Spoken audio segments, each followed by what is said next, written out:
सभी मित्रों का बहुत बहुत स्वागत है। चलिए मित्रों, सुनते हैं भगवान महात्मा बुद्ध का एक अनमोल विचार। उसके बाद जानेंगे स्वास्थ्य से संबंधित एक बहुत ही महत्वपूर्ण जानकारी। जो आज की जानकारी है दोस्तों, वो है 3 नियम। मित्रों, अगर आप लोगों ने ये 3 नियम को अपने जीवन में उतार लिया तो आज के बाद आपको कोई बीमारी नहीं होगी। अगर जो बीमारी है भी, वो भी बीमारी स्वतः ही 2 से 3 महीने में ठीक हो जाएगी बिना दवा के। ये 100% सत्य है और ये 100% गारंटी के साथ है। तो कौन से वो 3 नियम हैं, जानते हैं इस उपदेश के बाद। बौद्ध संघ के एक भिक्षु को कोई गंभीर रोग हो गया। उसकी हालात इतनी खराब हो गई कि वह चल फिर भी नहीं पाता था। असमर्थ हो गया, वह बिस्तरे पर ही पड़ा रहता था और मल मूत्र में लिपटा पड़ा रहता था। उसकी यह हालात देख उसके साथी भिक्षु भी उसके पास नहीं आते और घृणा से मुंह फेर कर आसपास से निकल जाते थे। कुछ दिनों बाद बुद्ध को यह बात पता चली तो वह तत्काल अपने प्रिय शिष्य आनंद के साथ उस भिक्षु के पास पहुंचे। उसकी दयनीय दशा से उन्हें घोर कष्ट हुआ। उन्होंने भिक्षु से पूछा, तुम्हें कौन सा रोग हुआ है? भिक्षु बोला, भगवान, मुझे पेट की बीमारी है। बुद्ध ने स्नेह से उसके सिर पर हाथ फेरते हुए प्रश्न किया, क्या तुम्हारी परिचर्या का करने वाला कोई नहीं है? क्या तुम्हारी देखभाल करने वाला कोई नहीं है? भिक्षु की ना सुनते ही बुद्ध ने आनंद से कहा, पानी लेकर आओ, हम लोग पहले इसका शरीर स्वच्छ करेंगे। आनंद पानी लेकर आए। फिर बुद्ध ने भिक्षु के शरीर पर पानी डाला और आनंद ने उसके मल मूत्र को साफ किया। अच्छी तरह धो पोंछकर बुद्ध ने भिक्षु के सिर को पकड़ा और आनंद को पैरों से कहा, पकड़िए, और इस प्रकार उसकी अच्छी से साफ सफाई की। इस प्रकार उसे उठाकर चारपाई पर लिटा दिया। फिर बुद्ध ने सारे भिक्षुओं को एकत्रित कर उन्हें समझाया, भिक्षुओं, तुम्हारे माता पिता नहीं है, भाई नहीं है, बहन नहीं है जो तुम्हारी सेवा करेंगे। यदि तुम परस्पर एक दूसरे की सेवा और देखभाल नहीं करोगे तो फिर कौन करेगा? याद रखो, जो रोगी की सेवा करता है वह ईश्वर की सेवा करता है। ध्यान दीजिएगा मित्रों, इन्हीं 2 बातों में पूरे कथा का सार है।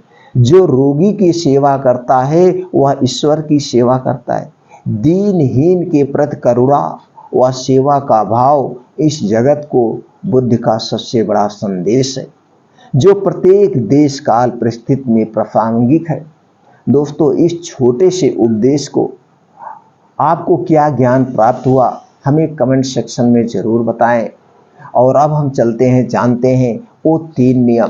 मित्रों, जो आज 3 नियम के बारे में हम आपसे चर्चा करेंगे, अगर इन 3 नियमों को आपने अपने जीवन में उतार लिया तो आज के बाद आपके शरीर में कोई भी छोटा बड़ा रोग नहीं होगा और आपका शरीर खुद अपना बहुत बड़ा डॉक्टर है। अपने शरीर के अंदर के डॉक्टर को जगाइए और अपने शरीर की सारी बीमारियों को दूर भगाइए। तो मित्रों, इसलिए इस वीडियो को पूरा अंत तक देखिए, अपने ज्ञान को बढ़ाइए। दोस्तों, जैसे आप जानते हैं, आपका शरीर किससे बना है? सब लोगों ने सुना होगा, ये हमारा शरीर मिट्टी है और एक दिन यह मिट्टी में मिल जाएगा। सभी लोगों ने सुना होगा। तो हम ये जान लेते हैं कि हमारा शरीर किससे बना है। हमारा शरीर वात पित्त कफ ये 3 दोष हमारे शरीर में पाए जाते हैं और हमारा शरीर जो है 5 तत्वों से बना है। 5 तत्व और ये 3 दोष आपस में एक दूसरे के पूरक है। अगर इन और ये तीन दोष किस पर काम करते हैं? ये हमारे प्रकृति पर काम करते हैं, हमारे दिनचर्या पर काम करते हैं, हमारे ऋतुचर्या पर काम करते हैं, हमें कब खाना है कब नहीं खाना है। तो चलिए पहले जान लेते हैं वो तीन नियम कौन है। पहला नियम है प्रकृति का नियम।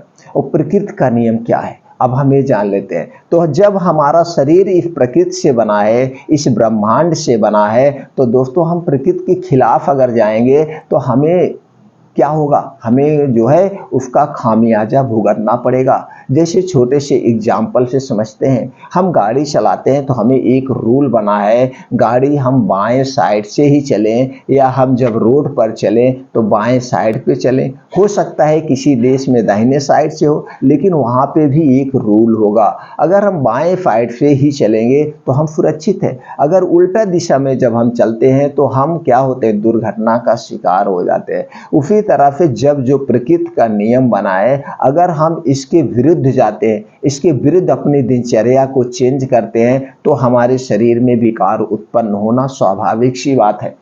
तो दोस्तों प्रकृति का नियम क्या है हमें जान लेते हैं। प्रकृति का नियम यह है कि हमें प्रकृति के हिसाब से सोना है, हमें प्रकृति के हिसाब से जगना है। अगर हम पहले प्राचीन समय की बात करें तो दोस्तों ये हमारा शरीर सूर्योदय पर काम करता है, सूर्य की किरणों पर काम करता है। कहने का मतलब ये है जब सूर्योदय हो जाए तभी हमारी जठराग्नि, हमारे पेट में एक जठर पाई जाती है, अग्न्याशय, जिसे हम जठराग्नि कहते हैं, अग्न्याशय कहते हैं, ये हमारा काम करता है। तो हमारा शरीर प्रकृति के हिसाब से काम करता है, पाचन तंत्र काम करता है। तो जब सूर्योदय होता है तब हमारी भूख बढ़ना शुरू होती है, और जैसे जैसे सूर्य ढलने लगता है, सूर्यास्त होने लगता है, हमारी भूख कम हो जाती है। यानी कि जो हमें खाना खाना है वो सूर्योदय के बाद और सूर्यास्त के पहले खाना है। लेकिन ये असंभव है, ये असंभव है आज की लाइफ स्टाइल के हिसाब से। तो चलिए इसको आप नहीं फॉलो कर सकते हैं तो सूर्यास्त के बाद कम से कम 8 बजे तक आप खाना खा लीजिए, या ना खाइए रात का खाना तो अच्छा है। क्योंकि जब हम सूर्य डूब जाता है तो हमारे शरीर का पाचन तंत्र कमजोर हो जाता है, इसे भी आराम करने की मुद्रा चाहिए। लेकिन आज उल्टा हो रहा, हम आप क्या करते हैं? रात का खाना खूब जम के खाते हैं। इसलिए खाते हैं कि दिन में हम खूब भाग दौड़ किए रहते हैं, हमें आराम से खाने को नहीं मिलता है। कभी हम पराठा सब्जी खा के भाग गए, कभी हम रोटी सब्जी खा के भाग गए, फिर दोपहर में हमको खाने को नहीं मिला, तो हम शाम को आते हैं तो दाल चावल रोटी सब्जी पूरा व्यंजन हम लेके बैठते हैं, पूरा खाना अच्छे से खाते हैं और जम के खाते हैं। और ये भी खाना कब खाते हैं? कभी 10 बजे, कभी 11 बजे, फिर सो जाते हैं। तो हम बीमार बना रहे हैं अपने पाचन तंत्र को, और जब हमारा पाचन तंत्र ही भी बीमार हो जाएगा तो दोस्तों हमें बीमारियां होनी ही होनी है। तो हमें कहने का सीधा सा तात्पर्य है, आप सूर्योदय के 2 घंटे बाद यानी 9 से 10 बजे के बीच में आप फुल खाना खा सकते हैं। उसके बाद दोपहर का खाना आपका सुबह के खाने का आधा होना चाहिए, और रात का खाना दोपहर का भी आधा होना चाहिए, यानी नाम मात्र का। और रात का खाना आप लेटेस्ट 8 बजे तक खा लीजिए। तो हो गया खाना खाने के नियम। खाना हमेशा भूख से, दोस्तों भूख से आप 70% ही खाइए, आप 20% अपने खाने पेट को खाली रखिए। खाने में आपका 70% सात्विक खाना होना चाहिए, 70% सात्विक खाना होना चाहिए, और दोस्तों 10% या 20% आपका निर्जीव होना चाहिए। निर्जीव क्या है? तली भुनी जितनी चीज़ें हैं, बाकी आपकी कच्ची चीज़ें होनी चाहिए, प्रकृति की नेचुरल चीज़ें होनी चाहिए। जैसे नेचुरल हरी साग सब्जियां, फल फूल, ड्राई फ्रूट्स, ये सारी चीज़ें, बीन्स, भिगोया हुआ बीन्स, इसे आप शामिल करिए। पक्का खाना ज़्यादा खाने का प्रयास मत करिए, और 24 घंटे में एक ही बार अनाज का प्रयोग करिए, बाकी एक बार सलाद का प्रयोग करिए, एक आध बार फल का प्रयोग करिए, एक आध बार दूध का प्रयोग करिए, दही का प्रयोग करिए, जैसे आपका बजट है इस हिसाब से आप अपने खाने को मेंटेन करिए। खाना हमेशा बैठ करके उत्तर या दोस्तों या पूरब की दिशा में मुंह करके ही खाना खाइए। जब भी खाना खाइए आराम से उसे 32 बार चबाकर ही खाइए, क्योंकि दोस्तों 80% खाना आपके मुंह में ही पच जाता है, 80% खाना आपके मुंह में ही पचता है। तो इसीलिए जब भी खाना खाइए उसे 32 बार चबाइए। तो जितना आप चबा के खाएंगे तो आपके मुंह में क्या होता है? सलाइवा पाई जाती है, लार पाई जाती है, यही खाने को पचाती है। यह एक प्रकार की एंजाइम है। इसलिए खाने को 32 बार चबाइएगा तभी आप खाने को खाइएगा। ये आपका आ गए खाना खाने के नियम में। तो दोस्तों खाना खाने के नियम में और क्या है, आप 8 बजे खा लीजिए, 10 से 11 बजे तक सोने का प्रयास कर दीजिए। तो 10 से 11 बजे खाना और क्या नहीं खाना चाहिए, कुछ चीज़ें हैं जो आपको नहीं खाना चाहिए। जैसे ज़्यादा तली भुनी चीज़ें आपको नहीं लेना है, ज़्यादा तली भुनी चीज़ें आपको नहीं लेना है, और रिफाइन किया हुआ तेल डालडा मत खाइए, मैदा से बनी हुई कोई चीज़ मत खाइए, चीनी से बनी हुई कोई चीज़ मत खाइए, कोई डिब्बा बंद फूड, कोई डिब्बा बंद मतलब चीज़ें आप पैकेट बंद मत खाइए, ठंडा पेय पदार्थ का सेवन मत करिए, अल्कोहल धूम्रपान का दोस्तों कम से मतलब ना ही करिए, ठीक है। ये सारी चीज़ें आपके पाचन तंत्र को बीमार बनाती है। तो ये हो गए दोस्तों खाना खाने के नियम। अब हम जानते हैं पानी पीने का कौन सा नियम है। दोस्तों पानी पीना आपके स्वास्थ्य के लिए सबसे ज़्यादा ज़रूरी है, और एक दिन में आपको कितना पानी पीना चाहिए ये भी हम जानते हैं, और उसके बाद पानी हमें कब नहीं पीना चाहिए ये जानना बहुत ज़रूरी है। पानी आपके स्वास्थ्य के लिए एकदम इम्पॉर्टेंट है। दोस्तों खाना खाते समय आपको कभी पानी नहीं पीना चाहिए। अगर आप खाना खाते समय पानी पीते हैं तो वो खाना पचेगा नहीं, वो खाना सड़ जाएगा, और जब खाना सड़ता है तो आपके शरीर में 100 तरह की गंभीर बीमारियां उत्पन्न होती है, जैसे गैस, कब्ज, अपच, ये सारी चीज़ें आपके पेट में उत्पन्न होती है। इसलिए आपको खाना खाते समय कभी पानी नहीं पीना है। खाना खाने के 1 घंटे पहले आप पानी पी सकते हैं, खाना खाने के 1.5 से 2 घंटे के बाद ही आपको पानी पीना चाहिए।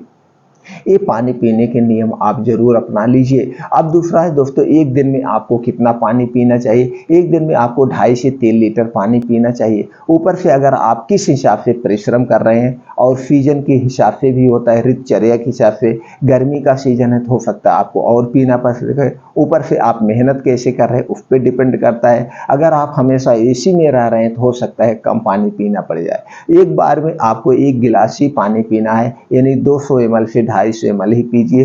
पानी जब भी पीजिएगा बैठ करके सिप करके पानी पीना है, खड़े होकर के पानी नहीं पीना चाहिए, नहीं तो आपको गठिया वायु बतास होने की संभावना रहती है। इसलिए पानी हमेशा बैठ करके सिप करके ही पीना चाहिए, और खाना और पीना दोनों एक साथ आपको नहीं रखना चाहिए। पहले मीटिंग दोस्तों ज़्यादा पानी पी सकते हैं, दूसरी मीटिंग आप कम पानी पिए। 4 बजे के बाद पानी कम पी कर दीजिए। अगर 4 बजे के बाद पानी ज़्यादा पिएंगे तो रात में आपकी नींद डिस्टर्ब होगी, आपको बाथरूम लगेगा और आपको बार बार जगना पड़ जाएगा। इसलिए 4 बजे के बाद कम पानी पीने का प्रयास करिए, और सुबह के समय ज़्यादा पानी पीजिए। दोस्तों अगर ये आप पानी पीने के नियमों का पालन करते हैं और खाना खाने के नियमों का पालन करते हैं तो वो आपका शरीर 75% बीमारी से मुक्त रहेगा। अब हम चलिए जानते हैं प्रकृति के नियम क्या है। प्रकृति के नियम यह है दोस्तों, आपको प्रकृति के हिसाब से चलना है। आपको 10 से 11 बजे सो जाना है लेटेस्ट। अब आपको एक दिन में 5 से 6 घंटे की नींद चाहिए, तो जब आप 10 से 11 बजे सो जाएंगे तो आपको 5 से 6 घंटे की नींद मिल जाएगी। 5 से 6 घंटे की आपको नींद मिल जाएगी। आपको सुबह ब्रह्म मुहूर्त में उठने का प्रयास करिए। ये ब्रह्म मुहूर्त का वातावरण बड़ा अच्छा होता है। इस समय आसमान से स्वच्छ हवाएं चलती हैं, इसमें ऑक्सीजन बहुत अधिक मात्रा में होता है और ये स्वच्छ होता है, इसमें कोई पॉल्यूशन नहीं होता है दोस्तों। इसलिए 4 से 5 बजे उठने का प्रयास करिए, और 4 से 5 बजे उठने के बाद आप 2 से 3 गिलास गुनगुना पानी पीजिए। अब आपको निकल जाना है बाहर मॉर्निंग वॉक करने।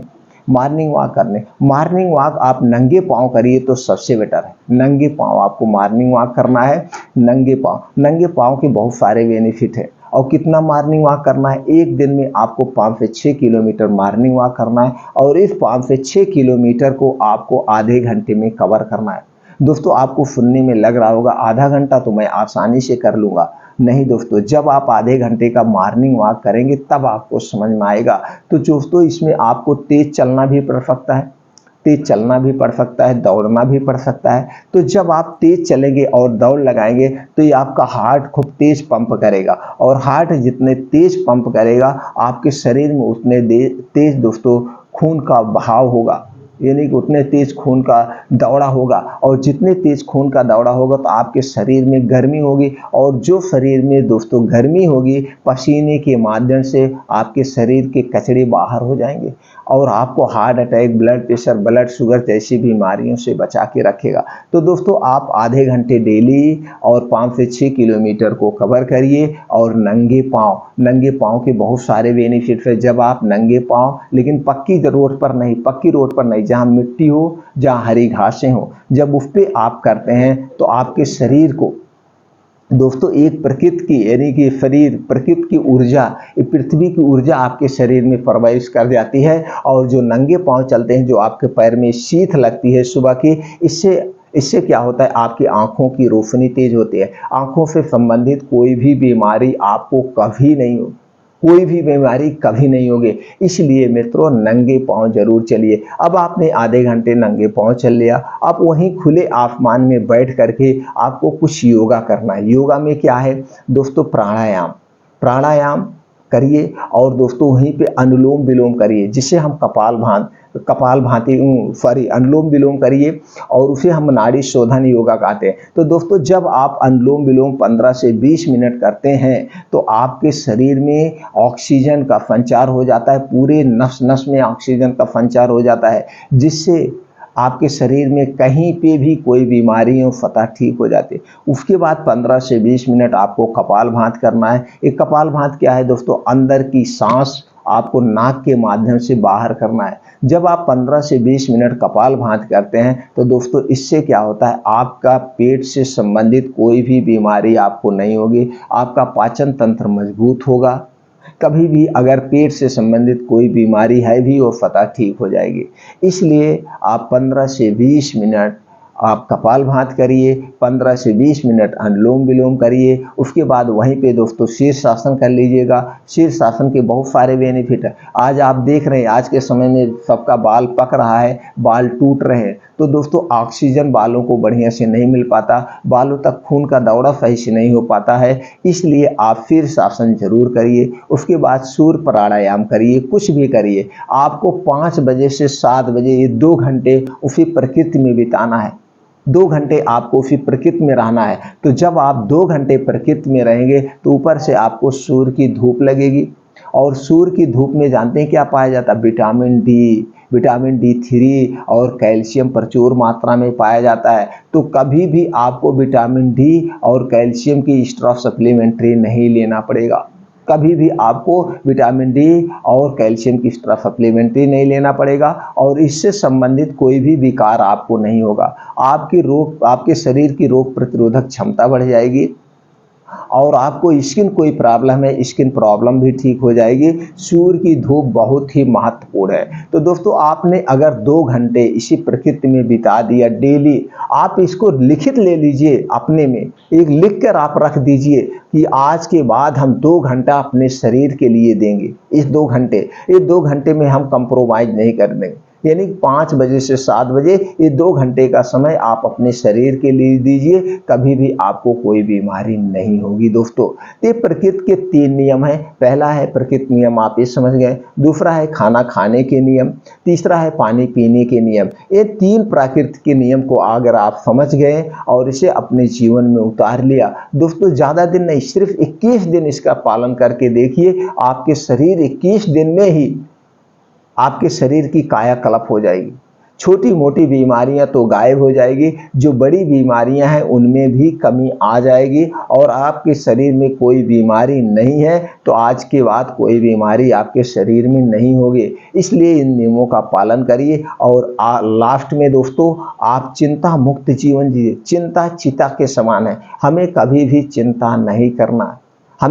चिंता नहीं करना है। जो होगा देखा जाएगा। सिर्फ आप प्रकृति के नियम का पालन करिए और हंसिए, खेलिए, एंजॉय करिए। कभी कोई बीमारी आपके पास नहीं आएगी मित्रों।